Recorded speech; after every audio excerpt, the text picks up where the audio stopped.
അങ്ങനെ Athens Flora തിരിച്ചു വന്നിരിക്കുകയാണ്. കുറേ നാൾ ഇടവേളയ്ക്ക് ശേഷം നിങ്ങളിലേക്ക് പുതിയ പുതിയ കാഴ്ചകളും പുതിയ ഗാർഡൻ വിശേഷങ്ങളും ചെടികളുടെ വിശേഷങ്ങളും ഒക്കെ ആയിട്ട് നമ്മൾ വന്നിരിക്കുകയാണ്.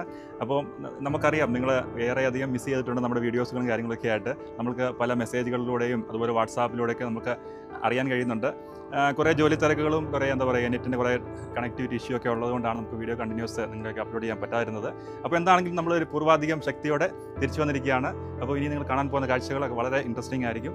അപ്പോൾ എല്ലാവർക്കും മറ്റൊരു നല്ല വീഡിയോകളിലേക്ക് വീണ്ടും സ്വാഗതം. ഓരോ വീഡിയോസുകളും നിങ്ങളിലേക്ക് എത്തിക്കുമ്പോൾ നമ്മൾക്ക് ഏറെ സന്തോഷത്തോടെ നമ്മൾ നിങ്ങളിലേക്ക് എത്തിക്കുന്നത്. കാരണം നിങ്ങളിലേക്ക് എത്തിക്കുന്ന ഓരോ വീഡിയോസും ആ ഗാർഡൻ ഫസ്റ്റ് വിസിറ്റ് ചെയ്യുന്ന നമ്മളാണ്. അപ്പോൾ അവിടുത്തെ കാഴ്ചകളൊക്കെ നമ്മളെ തന്നെ എക്സൈറ്റഡ് ആവുകയാണ്. ഇപ്പോൾ എൻ്റെ പുറയിൽ കാണുന്ന ഒരു പ്ലാന്റ് കണ്ടില്ലേ, ഇത് മെലനോക്കൈസ് എന്ന് പറഞ്ഞൊരു പ്ലാന്റാണ്. വളരെ ജൈൻ്റായിട്ട് വളരുന്ന ഒരു പ്ലാന്റ് തന്നെയാണ്. ഏറെ ചെടികളെ ഇഷ്ടപ്പെടുന്ന ആൾക്കാർ സ്നേഹിക്കുന്നതും വളർത്താൻ ആഗ്രഹിക്കുന്ന പ്ലാന്റ് തന്നെയാണ്. അതുപോലെ ഈ കാണുന്ന പ്ലാന്റ് കണ്ടില്ലേ, ഇത് മോൺസ്റ്ററയുടെ ഒരു ജൈൻറ്റ് വെർഷനാണ്. അപ്പം ഇതൊക്കെ നമുക്ക് നമ്മുടെ ലാൻഡ്സ്കേപ്പിനും അതുപോലെ നമ്മുടെ ഇൻഡോറിനൊക്കെ വളരെ ഭംഗി കൂട്ടുന്ന കാര്യമാണ്. ഇത് ബേൾമാക്സ് എന്ന് പറഞ്ഞാൽ അതിൻ്റെ ഒരു ബിഗ് ജൈൻറ്റ് വെർഷനാണ് കാണുന്നത്. അപ്പോൾ ഇങ്ങനെ ഒട്ടനവധി കാഴ്ചകൾ നമ്മൾ നിങ്ങളിലേക്ക് വീണ്ടും എത്തിക്കുന്നതായിരിക്കും. അപ്പോൾ എല്ലാവരും കാത്തിരിക്കുക വീണ്ടും നല്ല വീഡിയോസിന് വേണ്ടി. Welcome back to Athens Flora.